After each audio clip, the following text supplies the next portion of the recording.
दोस्तों, अगर आपको सीरीज एक्सप्लेनेशन में इंटरेस्ट है तो एग्जैक्टली सेम रीजन के लिए मैंने न्यू क्लाइमेक्स रिवील चैनल शुरू किया है, जहां पर ऑलरेडी मैंने न्यू सीरीज की वीडियो पब्लिश की है और वहां भी मैं डेली 2 वीडियोस पोस्ट करूंगा। इसलिए यदि आपको जरा भी सीरीज में इंटरेस्ट है या आप मुझे सपोर्ट करना चाहते हो तो प्लीज मेरे न्यू क्लाइमेक्स रिवील चैनल को सब्सक्राइब जरूर करें और पोस्टेड सीरीज एक्सप्लेनेशन की वीडियो देखना ना भूलिएगा। तो चलिए अब शुरुआत करते हैं इस मूवी के एक्सप्लेनेशन से। अब अगर आप ये वीडियो देख रहे हो तो आई होप आपने इसका पिछला पार्ट देख लिया है, और अगर नहीं तो इसका लिंक आपको आई बटन और डिस्क्रिप्शन में मिल जाएगा, जिसे देखना ना भूलिएगा, वरना ये वीडियो आपके पल्ले नहीं पड़ेगी। अब इस पार्ट की शुरुआत आइजैक नाम के एक आदमी से होती है, जो ओल्गा नाम के फीमेल को वही जैक वाला बॉक्स लाकर देता है, क्योंकि उसी ने आइजैक को वो बॉक्स ढूंढने का काम दिया था। दरअसल ओल्गा को बोन कैंसर है, इसलिए वो खुद से चल नहीं सकती और उसके पास जीवित रहने के लिए भी सिर्फ 1 महीने का समय बचा था। अब उस बॉक्स को ढूंढने पर ओल्गा का बेटा एडगर पैसों से भरा एक बैग आइजैक को देता है, जिसे पाकर वो बहुत खुश हो जाता है और खुशी खुशी उस बैग को लेकर वहाँ से चला जाता है। जिसके बाद एडगर भी उस बॉक्स को वहीं छोड़कर कमरे से बाहर आ जाता है और उसके जाने के बाद ओल्गा उस बॉक्स पर लगे 4 अल्फाबेट को घुमाकर लाइफ लिख देती है। जिसके बाद वो उस चाबी को घुमाती है, जिससे जोकर बाहर आता है। जो देख ओल्गा बहुत खुश हो जाती है। इधर आइजैक अपनी चाबी उसी कमरे में भूल आया होता है, जिसे ढूंढने वो ऊपर जाता है और तभी उसे ऐसा महसूस होता है कि उसके पीछे से कोई गुजरा, और जब वो उसे देखने जाता है तभी उसके सामने जैक आकर उसे मार देता है और उसे ओल्गा के सामने ही बॉक्स में डाल देता है, और उसके मरते ही बॉक्स के डायलर 1 पर सेट हो जाता है। अब अगले सीन में हम एक लड़की एमी को देखते हैं, जो ओल्गा के ही घर पर हाउस कीपिंग की जॉब के लिए आई होती है, पर मेन गेट ऑटोमेटिक वाला होता है, इसलिए एडगर घर के अंदर से मेन गेट की चाबी लगाता है, लेकिन काफी पुराना होने पर वो जैम हो गया था, इसलिए कई बार कोशिश करने पर ही गेट खुलता है। जिसके बाद एमी घर के अंदर आ जाती है, जहां एडगर उसे घर के कुछ नियम बताता है कि 9 बजे के बाद इस घर में ना ही कोई बाहर जा सकता है और ना ही कोई घर के अंदर आ सकता है। जो सुनकर एमी को थोड़ी हैरानी भी होती है, लेकिन फिर भी वो काफी अच्छे पैसे ऑफर कर रहा था, इसलिए वो अग्रीमेंट पर हस्ताक्षर कर देती है।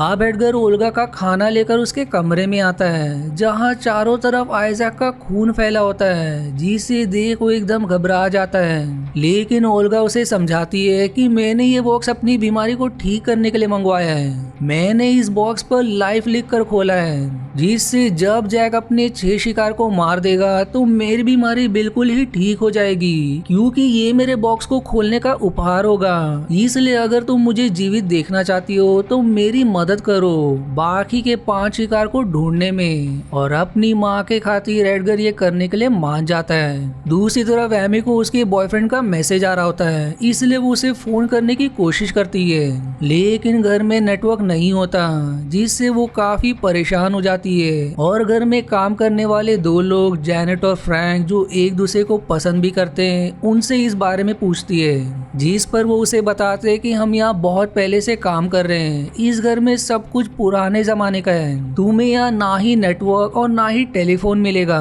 जो सुनकर एमी और भी परेशान हो जाती है कि वो अपने बॉयफ्रेंड को कांटेक्ट कैसे करेगी। इधर एडगर उस बॉक्स को घर के किनारे बने एक छोटी झोपड़ी, जिसमें पुराना सामान रखा जाता है, वहां रख देता है। वहीं फ्रैंक और जेनेट कुछ समय अकेले में बिताने के लिए उसी झोपड़ी में आ जाते हैं, और तभी अचानक कहीं से म्यूजिक बजने लगता है, जो असल में उसी बॉक्स से आ रहा था, पर उन्हें समझ नहीं आता कि ये आवाज कहाँ से आ रही है, इसलिए फ्रैंक उसे ढूंढने लगता है। पर इससे जेनेट काफी डर गई होती है, इसलिए वो फ्रैंक को वहीं छोड़कर चली जाती है, जिस पर फ्रैंक गुस्सा हो जाता है और तभी उसे वो बॉक्स भी मिल जाता है। लेकिन वैसे ही एडगर झोपड़ी का दरवाजा बंद कर देता है। फ्रैंक को लगता है कि जेनेट उसके साथ मजाक कर रही है, इसलिए वो उसे दरवाजा खोलने को कहता है, लेकिन पीछे से जैक आकर अपना हाथ फ्रैंक के अंदर घुसाकर उसे अपने साथ उस बॉक्स में ले जाता है, जिसके बाद डायलर 2 पर सेट हो जाता है। अब एडगर ओल्गा के कमरे में आता है जहां वो अब डंडे की मदद से चलने लगती है, जो देखकर एडगर काफी खुश हो जाता है और अपनी माँ को पूरी तरह से ठीक देखने के लिए वो बाकी की हत्या करने के लिए भी ठान लेता है। लेकिन फिर भी उसे ये बात किसी को कहे बगैर चैन नहीं आ रहा था, इसलिए वो अपनी गर्लफ्रेंड स्टेसी को सारी बातें बताने जाता है। पर जैसे ही वो उसके घर आता है उसे ऐसा महसूस होता है कि वहाँ कोई और भी है, लेकिन वो इस पर इतना ध्यान नहीं देता,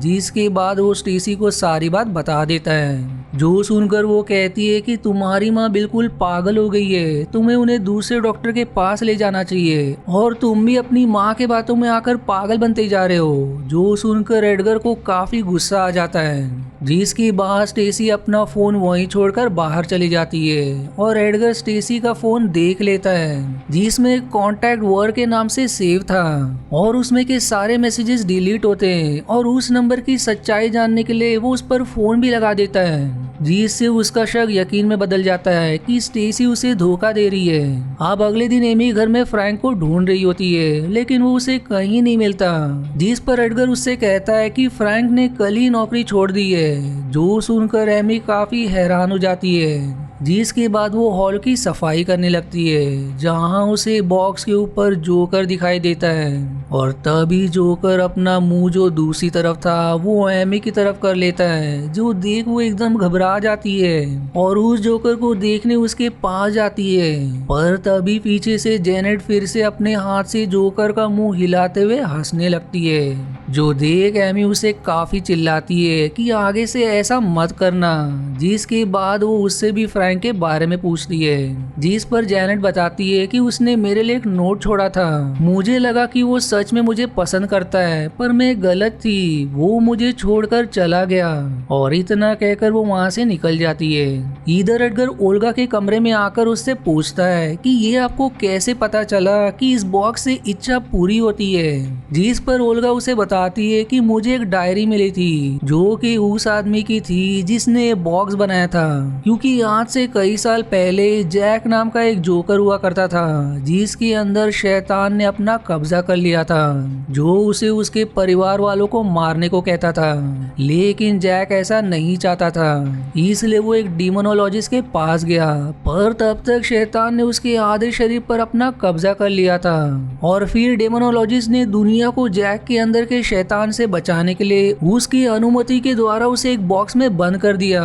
लेकिन ये डेमोनोलॉजिस्ट की चाल थी, वो कोई साधारण बॉक्स नहीं था बल्कि एक जादुई बॉक्स था। उसने जैक को बॉक्स में डालने के बाद बॉक्स के ऊपर बने अल्फाबेट पर बेबी लिखा, क्योंकि उसकी कोई संतान नहीं थी, और फिर उसने बॉक्स में से जैक को बाहर बुलाकर उससे 6 लोगों की बलि चढ़ा दी, जिसके बाद उसने डेमोनोलॉजिस्ट की इच्छा पूरी कर दी, जिससे उन्हें एक बेटा हुआ। और तब से जो भी इस बॉक्स पर इच्छा लिखकर उसे खोलेगा, जैक 6 शिकार करने के बाद उसकी इच्छा पूरी कर देगा। जो सुनकर एडगर हैरान हो जाता है। अब घर में जब स्टेसी आती है तो उसे एडगर बंदी बनाकर उसी झोपड़ी में ले जाता है और उसे कुर्सी से बांधकर सामने बॉक्स रख देता है, जिसके बाद वो उससे कहता है कि मैं जानता हूँ कि तुम मुझे धोखा दे रही हो, पर मैं तुम्हारा धन्यवाद भी करता हूँ क्योंकि तुम्हारी वजह से मेरी माँ ठीक हो जाएगी। और इतना कहकर वो वहाँ से चला जाता है। अब उसके जाने के बाद बॉक्स में से जोकर निकलता है, जिसकी आंखें अपने आप अंदर चली जाती है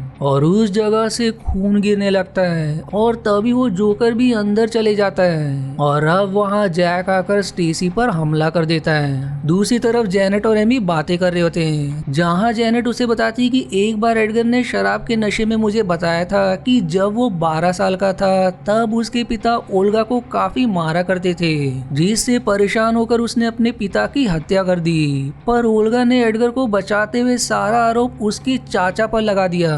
जिसके बाद वो दोनों सब कुछ छोड़कर इस घर में अकेले रहने आ गए। और तब से एडगर ओल्गा के हाथों की कठपुतली बना है, इसलिए जो भी वो कहती है वो कठपुतली की तरह करता जाता है। जो सुनकर एमी भी एडगर का मजाक उड़ाने लगती है, पर ये सारी बात एडगर दरवाजे के बाहर खड़े होकर सुन लेता है, जिससे वो और ज्यादा भड़क जाता है। अब एडगर स्टेसी को देखने जाता है कि वो मरी या नहीं, लेकिन अब भी वो कुर्सी पर ही बंदी बनी होती है और उसकी आंखें जैक ने निकाल ली थी और तभी एडगर का पैर जमीन पर गिरी उसकी आंख पर पड़ जाती है, जिससे वो एकदम घबरा जाता है और तुरंत वहाँ से भाग जाता है। और तभी स्टेसी भी चिल्लाने लगती है, लेकिन अब जैक वहाँ आकर स्टेसी को भी बॉक्स में डाल देता है, जिसके बाद डायलर 3 पर सेट हो जाता है। अब कुछ समय बाद एमी जब काम कर रही होती है कि तभी वहाँ जैक आ जाता है, जिसे देख वो एकदम घबरा जाती है और वहाँ से भागने लगती है, पर जैनेट आकर उसे संभालती है। फिर अगले दिन एडगर एमी के कमरे में आकर उससे पूछता है कि कल रात तुम्हारे साथ क्या हुआ था, जिस पर एमी उसे जैक के बारे में बता देती है, लेकिन एडगर कहता है कि ये बस तुम्हारा वहम है। मैंने हमारे फैमिली डॉक्टर को यहाँ बुलाया है जो तुम्हारा इलाज कर देगा। अब घर में कुछ देर बाद डॉक्टर आता है जो एमी को चेक करने के बाद उसे एक दवा देने ही वाला होता है कि उसका मन बदल जाता है और वो एमी को बस आराम करने का सुझाव देकर अपना कार्ड देता है और तुरंत वहाँ से निकलने लगता है। पर एडगर उसे पकड़कर सवाल करता है कि तुमने उसे नींद की दवा क्यों नहीं दी, जिस पर डॉक्टर कहता है कि तुम गलत कर रहे हो और मेरे सामने से हट जाओ, मैं तुमसे नहीं डरता। जिस पर फिर एडगर कहता है कि तुम्हें डरना चाहिए, जो सुनकर डॉक्टर तुरंत घर से जाने लगता है, लेकिन मेन गेट बंद था और जैसे ही वो उसे खोलने झोपड़ी के पास आता है, उसे झोपड़ी में वो बॉक्स दिखाई देता है और तभी एडगर उसे झोपड़ी में ढकल कर दरवाजा बंद कर देता है, जिसके बाद बॉक्स में से जैक निकलकर डॉक्टर को मार देता है और उसे भी बॉक्स के अंदर ले जाता है, जिसके बाद डायलर अब 4 पर सेट हो जाता है।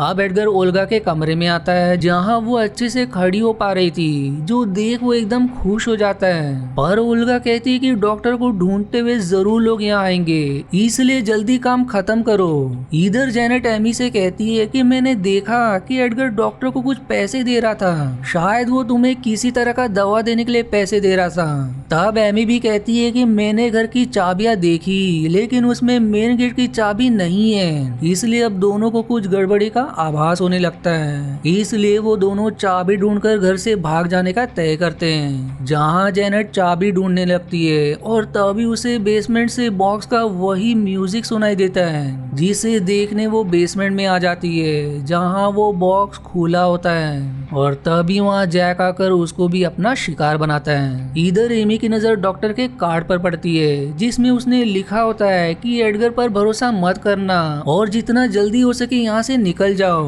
अब उस कार्ड से उसे ये भी पता चलता है कि वो डॉक्टर नहीं बल्कि एक पेड एक्टर है। दूसरी तरफ जैनेट जैक से बचने के लिए बेसमेंट की सीढ़ियों से ऊपर आने की कोशिश कर रही होती है और तभी वहाँ एडगर आ जाता है। वो उससे बहुत मदद मांगती है, लेकिन वो दरवाजा बंद करके वहाँ से चला जाता है और फिर जैक जैनेट को अपना 5वां शिकार बनाकर बॉक्स में ले जाता है और अब बस एक शिकार की कमी है। अब एमी जैनेट को ढूंढते हुए बेसमेंट में आ जाती है, जहाँ उसे सिर्फ उसका कटा हुआ हाथ दिखाई देता है, जिसे देख वो एकदम घबरा जाती है। वहीं एडगर भी एमी को ही ढूंढ रहा होता है और उसे ढूंढते हुए उसके कमरे में आ जाता है, लेकिन चालाकी से एमी कमरे का दरवाजा बंद कर देती है और मेन गेट की चाबी ढूंढने लगती है, जो उसे अंत में मिल भी जाती है। पर तभी वहाँ ओल्गा आकर एमी के पेट में चाकू घुसा देती है, जिससे वो घायल हो जाती है। वहीं अब जैक भी बॉक्स से बाहर आ जाता है। इधर एडगर दरवाजा तोड़ने की कोशिश कर रहा होता है, जिसकी आवाज से ओल्गा का ध्यान भटक जाता है और एमी उसे ही चाकू से कई बार स्टैब करके मार देती है, जिसके बाद वो घर से बाहर भागने की कोशिश करती है, लेकिन सीढ़ियों पर जैक खड़ा होता है, जिससे बचने के लिए वो एक जगह छिप जाती है, पर जैक वहाँ भी पहुँच जाता है, इसलिए अब वो उसे कैसे तो चकमा देकर घर के बाहर आ जाती है और अब एडगर भी दरवाजा तोड़कर ओल्गा के पास आता है और उसे मृत देख वो एकदम दुखी हो जाता है। वहीं एमी मेन गेट के लॉक के पास आकर उसे खोलने की कोशिश करती है, लेकिन हमेशा की तरह अब भी वो जैम होता है और तभी वहाँ जैक भी आ जाता है, पर भाग्य से तभी दरवाजा खुल जाता है, लेकिन एमी काफी घायल थी, इसलिए वो जल्दी गेट तक नहीं पहुँच पाती और जैक उसे पकड़ लेता है,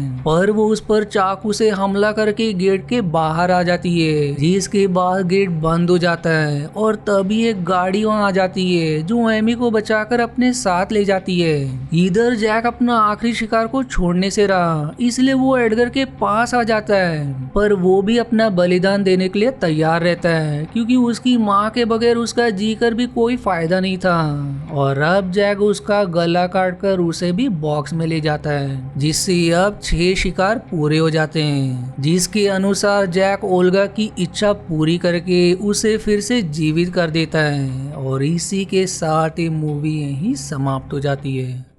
आशा है आपको मेरी एक्सप्लेनेशन पसंद आई। यदि हाँ तो प्लीज वीडियो को लाइक करना और चैनल को सब्सक्राइब करके सपोर्ट करना ना भूलें। मिलते हैं अगले एक्सप्लेनेशन वीडियो में, तब तक के लिए धन्यवाद दोस्तों।